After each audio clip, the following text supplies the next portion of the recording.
क्या उत्तर प्रदेश का चुनाव वास्तव में 80 और 20 की लड़ाई है? देखिए, अगर हम निष्पक्ष होकर एनालिसिस करें तो मैं समझता हूं कि लगभग 2014 के बाद से 7 साल गुजर गए हैं और विपक्ष अब तक अपने राइवल को यानी बीजेपी को और उनके क्रियाकलापों को, उनकी रणनीति को मैं उम्मीद करता हूं कि अच्छे तरीके से समझ गए होंगे, क्योंकि पीछे ये चुनावों में हार गए थे। मतलब अपने राइवल को ये समझ नहीं पाए थे जो इनको चुनौती दे रहा था। मैं ये मान के चलता हूं कि 7 सालों में विपक्ष, चाहे सपा हो, बसपा हो, कांग्रेस हो, अपने राइवल को अच्छी तरीके से, उनकी रणनीतियों को समझ गए हैं। अब कुछ स्टेटमेंट देखिए, अभी जो रैली हुई अखिलेश यादव जी की, ध्यान से थोड़ा इसको सुनिएगा। उन्होंने बोला जी हम सोशल मीडिया के लिए तैयार नहीं है, वर्चुअल रैलीज वगैरह के लिए। खुद लाख लाख रुपए का मोबाइल फोन छोटे छोटे गली के नेता रखते हैं और वर्चुअल रैली के लिए तैयार नहीं है, तो इसका मतलब है कि ना वो अपने राइवल को समझ पाए हैं, न बदले हुए राजनीतिक परिवेश, जो भारतीय राजनीतिक परिवेश का बदला हुआ रूप है, टेक्नोलॉजी का जो इंट्रोडक्शन है, वो ना तो तैयार है, ना समझ पाए हैं। दूसरी सबसे इंपॉर्टेंट चीज, कुछ दिन पहले अखिलेश यादव ने बोला कि भाई भगवान श्री कृष्ण हमारे सपने में आए, उन्होंने बोला कि आपकी सरकार बनने वाली है। मैं उनको बताना चाहता हूं कि भगवान श्री कृष्ण तो अपने परम मित्र सुदामा के सपने में नहीं आए, उनकी मदद नहीं की, तो आपकी मदद क्या करेंगे या किसी पॉलिटिकल पार्टी की मदद क्या करेंगे? ठीक बात है, दोबारा आएंगे आपके पास। एक लाइन और सुन लीजिए, एक लाइन और सुन लीजिए। उद्यमेन ही सिद्ध्यंति कार्याणि न च मनोरथे, जो आपने संस्कृत में बोला, धर्म क्षेत्र कुरुक्षेत्र, तो सपने में देखने से नहीं होता है, अपने राइवल को समझिए और तैयारी करिए। ठीक, फखरुल हसन साहब, वही सवाल, क्या उत्तर प्रदेश का चुनाव 80 और 20 की लड़ाई है? देखिए, उत्तर प्रदेश का चुनाव 80-20 की ही लड़ाई है। योगी जी ने बिल्कुल ठीक कहा। 80 में हम लोग हैं, 20 में भारतीय जनता पार्टी, योगी जी खुद है। वो जानते हैं, उनकी जो दिल्ली में बैठी हुई टीम है, वहां से लेके उत्तर प्रदेश की पूरी टीम ये जानती है कि उत्तर प्रदेश में योगी जी कहीं नहीं है। आज देश के प्रधानमंत्री को उत्तर प्रदेश में आना पड़ रहा है, गली गली टहल रहे थे, घूम रहे थे। फखरुल हसन, एक मिनट, फिर आप बोलेगा। मुझे ऐसा चुनाव बता दो, 52 में पहला चुनाव हुआ लोकसभा का है, तब से लेके आज तक, जिसमें चुनाव शुरू हुआ तब से लेके आज तक कोई विधानसभा चुनाव उत्तर प्रदेश में हुआ हो जिसमें प्रधानमंत्री नहीं आए हो? एक चुनाव बता दो। बहुत अच्छा सवाल है। हाँ, बताओ। अच्छा सवाल है। मैं पूछना चाहता हूँ कि आजादी के बाद जी हाँ, आज ने किसी राज्य के चुनाव में इतनी रैलियां की हैं, इतने दौरे किए हैं जिस राज्य में चुनाव हो। अब आपने गोल पोस्ट बदल दिया। अभी आप कह रहे तो कोई नहीं आया, आप कह रहे हो कि इतने किए। अरे भाई, ऐसा हुआ बिना प्रधानमंत्री जवाहरलाल ना आए हो, इंदिरा गांधी ना आई हो, चरण सिंह ना आए हो, वीपी सिंह ना आए हो? एक को चुनाव बता दो ना। नहीं, ये देखिए अमिताभ जी, बिल्कुल आए। इस चुनाव में प्रधानमंत्री नहीं आएंगे तो प्रधानमंत्री क्या सत्यनारायण कथा में बैठ भाग लेंगे? लोकतांत्रिक देश है भाई, चुनाव लड़ना एक बड़ी चीज है दोस्त। नहीं अमिताभ जी, प्रधानमंत्री तो हमारा भी है। क्या प्रधानमंत्री के पद की ये गरिमा, ये ठीक है कि उनको उत्तर प्रदेश में 10-20 रैलियां करनी पड़े? एक बार सबको बहस मिले, फिर आपके पास आएंगे दोबारा से, विकास श्रीवास्तव के पास चलूंगा। लेकिन एक बात मैं कहूं, तथ्यों को स्पष्ट रखना चाहिए ताकि जनता भ्रमित ना हो। प्रधानमंत्री का मसला समाजवादी पार्टी ने उठाया। पॉलिटिकल पार्टियां ही प्रधानमंत्री और मुख्यमंत्री देती हैं और मंत्री।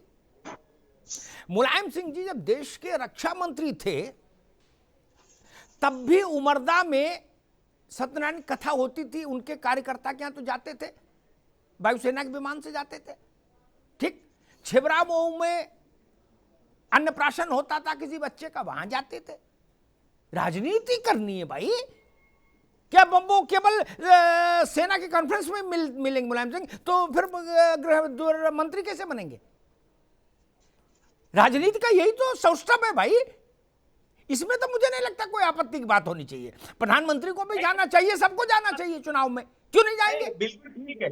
नहीं अमिताभ जी, मैं अपनी 10 सेकंड में बात खत्म करूंगा। जैसे पंजाब की जो घटना घटित हुई है, आपको लगता है? अरे आज के पंजाब छोड़ो, अभी तो उत्तर प्रदेश में नगाड़ा बज गया भैया। कहां पंजाब भाग रहे हो? 10 सेकंड में बात को अपनी खत्म कर लूंगा। जी। जिस तरीके की घटना पंजाब में हुई, आपको नहीं लगता कि देश की जितनी भी राजनीतिक दल हैं, जितने भी राजनीतिक जो भी लीडर हैं दूसरे अपोजिशन में, जो भी वो प्रधानमंत्री जी को एक विपक्ष के नेता के रूप में लेते हैं, क्योंकि हर विधानसभा चुनाव में प्रधानमंत्री जी बिल्कुल सक्रिय भूमिका निभाते हैं। हाँ। ऐसा लगता है कि मुख्यमंत्री के दौर में हो। ठीक ठीक ठीक ठीक फखरुल हसन है। प्रधानमंत्री को हर चुनाव में गंभीर भूमिका निभानी चाहिए, सक्रिय भूमिका निभानी चाहिए। मैं ऐसा मानता हूं, प्रधानमंत्री किसी पार्टी का रहेगा उसको भूमिका जरूर निभानी चाहिए, क्योंकि प्रधानमंत्री अकाउंटेबिलिटी ले, ये लोकतंत्र के लिए अच्छा है। अगर आप जनता से वोट मांग रहे हो कि मेरी पार्टी को वोट दो इस राज्य में, तो आके जिम्मेदारी लीजिए। इसलिए ये इसमें कोई बुराई नहीं। ये काम इंदिरा गांधी भी करती थी, नरेंद्र मोदी भी कर रहे हैं, अच्छी बात है। विकास श्रीवास्तव, योगी जी ने कहा लड़ाई 80-20 की है। आपसे मेरा सवाल, इसमें 80 क्या है और 20 क्या है? आप क्या समझ रहे हैं? फिर भाजपा क्या समझ रही, ये प्रशांत से पूछूंगा कि भाई योगी जी ने अगर 80-20 कहा है तो उनमें भी कोई इसके पीछे दृष्टिकोण होगा कि 80 वो किसको मान रहा है और 20 किसको मान रहा है? कांग्रेस क्या समझ रही है कि 80-20 की ही लड़ाई समझ में है, क्योंकि 80% लोग योगी जी के खिलाफ हैं। जो 20% वोट है वो अपना सोच के रखे, उसमें भी अगर उनको मिल जाता है हक तो बड़ी बात है, उम्मीद तो है नहीं। मेरी आवाज आ रही है आपको? हाँ, आ रही। मैंने तो मतलब 80% किसको मिलेगा, मिलने जा रहा भाई? देखिए, पूरा उत्तर प्रदेश एंटी बीजेपी है और ये क्लियर हो चुका है कि उत्तर प्रदेश की सरकार नॉन बीजेपी समर्थक उनके गठबंधन के विरोध में होने जा रहा। पूरा देश ये जान चुका है कि उत्तर प्रदेश वो लिटमस टेस्ट होगा इस 24 का। यहाँ अगर उत्तर मोदी को अगर हराना है, अगर मोदी से मुक्ति पाना है इस देश को, तो उत्तर प्रदेश में भारतीय जनता पार्टी को हाशिए पे लाना होगा। इसलिए योगी आदित्यनाथ जी सही कह रहे हैं कि 80% वोटर उत्तर प्रदेश का उनके खिलाफ है। जो वो 20 का जो मुगालपत पाले हुए हैं, वो भी उनको गलत फहमी है, वो भी उनके साथ नहीं रहने वाला। ठीक है विकास बाबू, आएंगे आपके पास। कुछ तकनीकी दिक्कत भी है, आपका चित्र नहीं ज्यादा स्पष्ट दिख रहा है, आवाज तो बहुत साफ आ रही थी। प्रशांत उमराव, सवाल छोटा है लेकिन इसकी मारक क्षमता बहुत बड़ी है। आपसे मैं पूछ लूं एक बार, फिर मैं भी इस पर अपना वो रखूंगा कि मैं क्या समझा कि योगी जी 80-20 में क्या रेफर कर रहे हैं। मैं आपसे समझना चाहता हूं, बीजेपी के प्रवक्ता के तौर पर योगी आदित्यनाथ 80 और 20 जब बोल रहे हैं तो वो क्या चीज रेफर कर रहे हैं? जो फखरुल हसन कह रहे हैं या विकास श्रीवास्तव कह रहे हैं वो उसको रेफर कर रहे हैं या किसी और चीज को रेफर कर रहे हैं? कि देश की बहुसंख्यक जनता, मैक्सिमम जो पॉपुलेशन है देश की, वो भारतीय जनता पार्टी के साथ है। और अभी 3 दिन पहले समाजवादी पार्टी के वरिष्ठ नेता अबू आजमी ने उन्नाव में भाषण दिया था कि अगर 15% मुसलमान एकजुट हो जाए तो हम 85% हिंदुओं को सबक सिखा सकते हैं। ये समाजवादी पार्टी का ऑफिशियल स्टैंड है। तो अगर योगी जी 80 और 20 की बात करते हैं उसमें गलत क्या है? अगर वो 15% एकजुट करने की बात करते हैं तो हम भी 80% को एकजुट करने की बात करते हैं। आप अगर जिस लाइन पे चुनाव लड़ने की बात करेंगे हम भी उसी लाइन पे आपको जवाब देंगे। और जो देश की जनता है, जो बहुसंख्यक जनता है, इस बात को समझ रही है किस तरीके से तुष्टीकरण की राजनीति समाजवादी पार्टी ने की है, उसका जवाब जनता देगी उत्तर प्रदेश के चुनाव में। अब देखो, अब बात क्लियर हुई। प्रशांत उमराव ने बहुत हद तक चीजों को साफ किया। मैं इसको और ज्यादा साफ कर दूं, योगी जी का रेफरेंस था 80% हिंदुआवादी वर्सेज 20% मुस्लिम आबादी। 20 उन्होंने बता दिया था, उत्तर प्रदेश में 17 के आसपास है, ये रेफरेंस था।